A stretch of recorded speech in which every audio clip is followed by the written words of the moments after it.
हरे राम राम राम हरे हरे, हरे कृष्ण कृष्ण कृष्ण हरे हरे, हरे राम राम राम हरे हरे। कर्पूरगौरं करुणावतारं संसारसारं भुजगेन्द्रहारं सदा वसन्तं हृदयारविन्दे भवं भवानी सहितं नमामि। श्री रामचंद्र जी अपने पूरे वानर सेना के साथ सुबेल पर्वत पर बैठे हुए थे। देखे लंका में सबसे ऊंचाई स्थान पर ऐसा उनको लगा कि जहाँ पर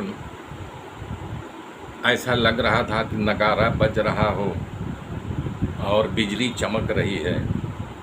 तब विभीषण बताया कि नहीं प्रभु, ऐसा नहीं है। लंका के शिखर पर विभीषण बता रहा है एक विचित्र महल है, क्या वहाँ पर नाच गाना हो रहा है।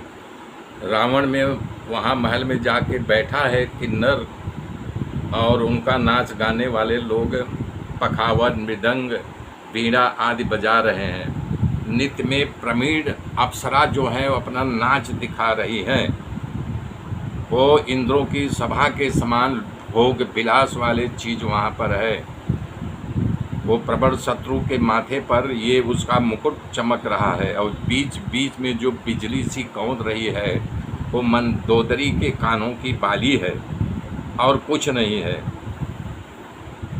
तब उन्होंने कहा कि वानरराज सुग्रीव अपना सिर रख करके बैठे हुए थे, अपना धनुष बाण दाएं बाएं रख करके हाथा और तीर कमान दाहिने तरफ जिसमें धनुष बाण रखा जाता था उधर, बाण जिसमें रखा जाता था वो धनुष लेफ्ट में। और उन्होंने अपने हाथ से एक बाण उठाया और देखते देखते मारा और वहाँ आ करके उस महल के शिखर पर रावण का सारा मुकुट गिर गया और उसके कान की बाली गिर गई मंदोदरी के। ये देख करके लोगों को बड़ा आश्चर्य हुआ, करे ऐसा क्या हो गया कि अचानक जो है मुकुट गिर गया और हमारे कान की बाली गिर गई। तो अब ये किसी को नहीं हला। रावण तो समझ गया लेकिन डर भी गया और अपने अहंकार पर बोला कि अरे इसमें कोई घबराने की, सारा मुकुट गिर गया और उसके कान की बाली गिर गई मंदोदरी के। ये देख करके लोगों को बड़ा आश्चर्य हुआ, करे ऐसा क्या हो गया कि अचानक जो है मुकुट गिर गया और हमारे कान की बाली गिर गई।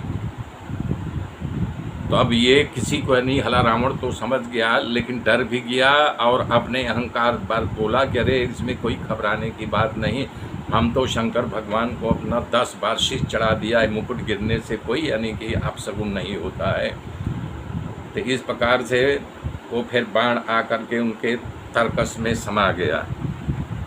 और ये जब हो गया तो रावण जो है सभा को ख़त्म कर दिया और वाकई वो डर करके हंसते हुए लोगों को सांत्वना देते हुए अपने महल में चला गया। धरती कंप न हुआ और न आंधी आई, न अस्त शस्त्र चला, किसी ने नहीं देखा। मुकुट और कर्णफूल कैसे गिर गया, लोग विचार करते करते अपने घरों पे चलो गए। और तब फिर अंदर जब गया महल में तो रावण भी भयभीत था। मंदोदरी को हंसते हुए बताया हो कि घबराओ नहीं। तो अपने आँख में आंसू भर करके मंदोदरी कहने लगी, हे प्राणनाथ, मेरी विनती आप सुन लो। श्री राम का साथ जो आप विरोध कर रहे हो, लिए हो, उनको मनुष्य जान करके आप सोच रहे हैं मेरा क्या कर लेंगे, छोड़ दो विरोध को। ये मेरे वचन पर विश्वास करो। श्री राम साधारण नर नहीं, विश्व रूप है, सारा विश्व उसमें समाया हुआ है। और ये उनका एक मात्र है कि देखो सुबेल पर्वत पर बैठे हुए तुम्हारे लंका के शिखर पर तुम नाच गाना कर रहे थे, गुप्त रूप से बाण आया, तुम्हारा मुकुट हमारा कर्णफूल काट गया। उनको साधारण मनुष्य सब समझ रहे हो। हाँ, अभी तक तुम्हें बार बार मैं ज्ञान दे रहे हैं लेकिन सुन नहीं रहे हो। बता रही है कि वो पलक मारते हैं तो विश्व की रचना और विश्व में प्रलय आ जाता है। हाँ, उनका जो है अधर यमराज का भयानक दांत है। वो जब हंसते हैं तो समझ लो कि जैसे लगता है कि पूरा संसार खिलखिला पड़ा हो।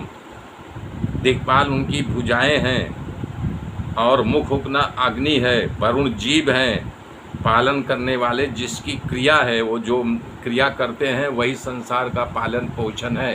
हे नाथ, अब भी हमारी बात मान लो, उनसे पैर छोड़ करके ले जाओ, सीता को वापस कर दो। लेकिन ये मंदमुत्ती था, उसके ऊपर काल चढ़ा हुआ था, वो किसी की बात उसको अच्छी नहीं लग रही थी। आगे की गाथा कर